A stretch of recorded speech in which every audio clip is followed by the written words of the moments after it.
Hola there, my sexy compadres y mamacitas. My name is Peter and bienvenidos to my video where I'll be teaching you how to cook for charity. So I said I was going to cook every single dish from Breath of the Wild, and boy oh boy, there are a ton of dishes to cook. Don't worry, I'm still going to keep my promise and make the unofficial cookbook for the game, so you got a lot of videos coming to you in the near future.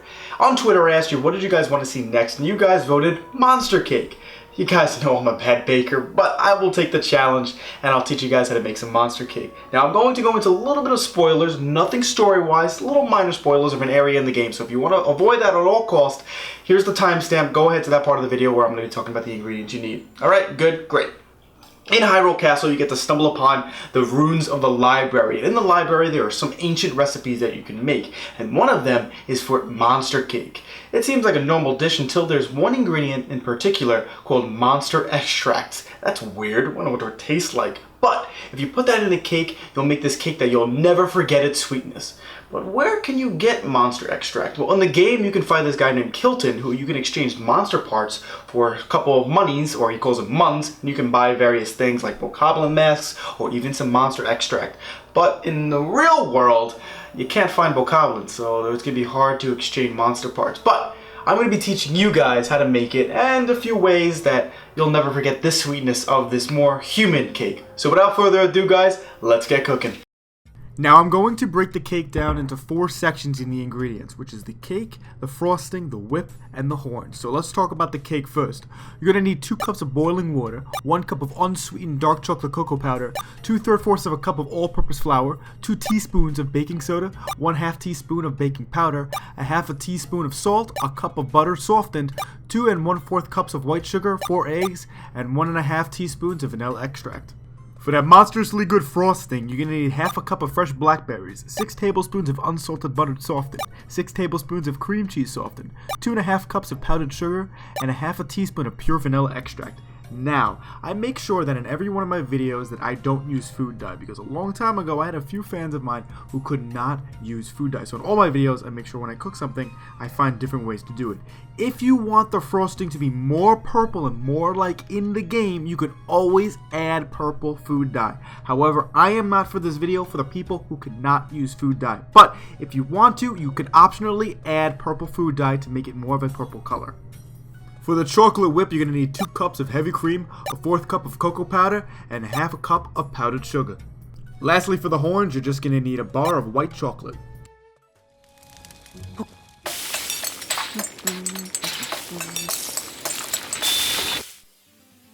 First thing you want to do is grease your cooking pan, and then after that you want to preheat your oven to 350. And while you're at it, you're going to be boiling water, so put your oven on high. Next, you want to add your dark cocoa powder into a mixing bowl and pour in your boiling water. You want to whisk this until it's nice and smooth. Then you're going to sift together your flour, baking soda, baking powder, and salt, and you're going to set this aside.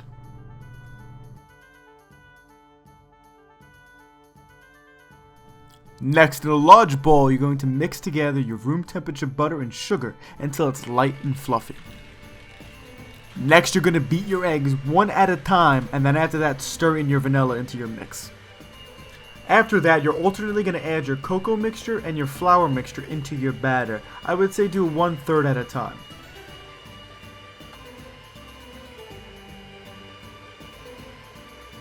All you got to do after that is add your mixture into your baking pan and then spread it out nice and evenly so when it cooks, it's not all over the place.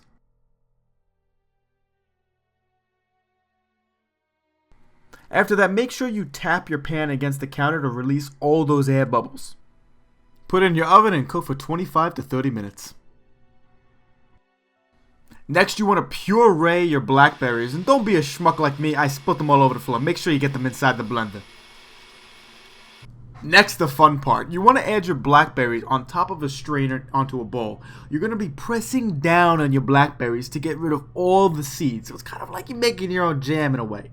So the best thing to do is you can use a wooden spoon to press it down, but I like to use the bottom of a glass, and you get to smush it down nice and nice.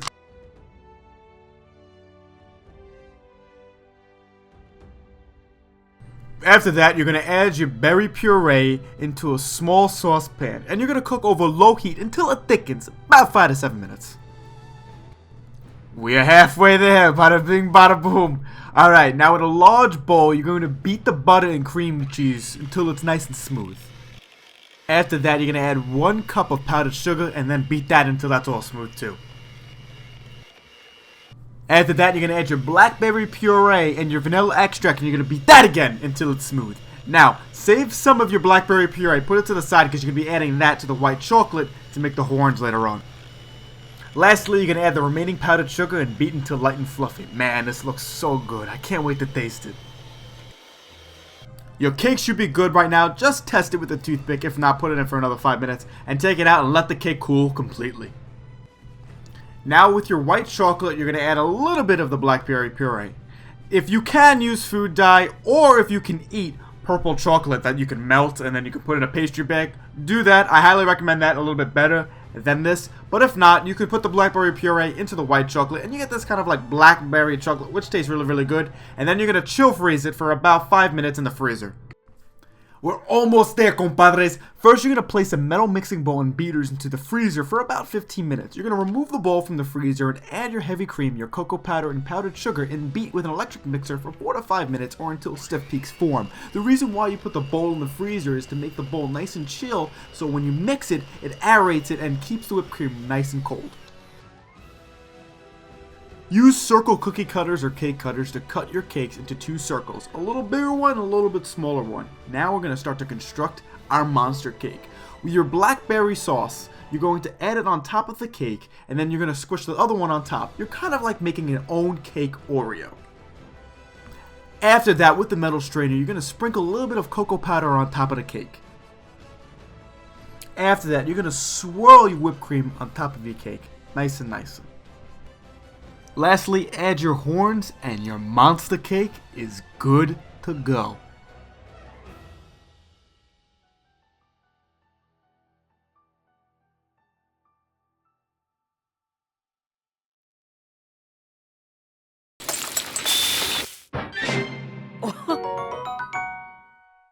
I tell you, Link has it easy. All he has to do is throw items in a pot and 1, 2, 3, it's done. But without further ado, my favorite part of the video where we get to taste what we just made. So, if you don't mind me, I'm going to dig in. Alright, let me get a little bit of that, a little bit of the whip. Oh man, that is good. And I'm very proud of myself that I actually pulled this off. Because when the slowpoke video, I was going to try to make a red velvet roll cake, and that was a nightmare. But this, I can eat this for days. Oh my god, you bite into it, and then you get that fresh whipped cream, and you get the dark chocolate and that raspberry cream cheese filling. It all comes together. It's so sweet, so delicate. It's absolutely delicious. No wonder you'll never forget the sweetness of this cake. Man, guys, I think you guys will enjoy this. So you definitely should try this if you love to bake, or if you're not a baker like me, you definitely try, because it's well worth it at the end when you get the final product. So, man, guys, this is one monstrous cake. That was terrible. Once again, my compadres y mamacitas, thank you so much for watching this video. Like I said in the past, when you watch these videos, money is made. That money is automatically donated for charity. I keep none of the funds. Every single thing I do raises money for charity. So please, guys, if you can, don't forget to share it on all the socials, Facebook, Tumblr, Twitter, Reddit, whatever you use. It really, really helps me out in the long run. Also, if you enjoyed this video, give it a like. And I have a question for you guys for the comment section below. Please let me know, what do you want to see next on Cucco's Kitchen? Do you want to see another Breath of the Wild dish, or do you want me to see something else from another video game? So please let me know on that. Well, guys, I really, really hope you enjoyed this. We have more videos to come in the future. And if you want to check out my other videos, I also do non-cooking videos also, so you can check out my other videos. But if you want to check out my other Cucco's Kitchens, here's that box over here. And if you want to check out the Breath of the Wild cookbook, you can click somewhere over here for the playlist. And lastly, before I end, here's my last spiel. If you guys don't know already, I've been growing my hair long for the past year. If you can see it, you can see my long locks. It's as long as Link's in Breath of the Wild. But at the end of April, I'm going to be cutting it for St. Baldrick's charity. It's a charity for children's cancer. So guys, if you want to help me out, if you want to donate $1 to the cause, I will put a link in the description and in the comments. You can click it, send $1. If you don't worry about it. It's just if you want to donate, I really would appreciate it. But without further ado, guys, that's all. That's my spiel for the video. As always, guys, stay sexy. Adios.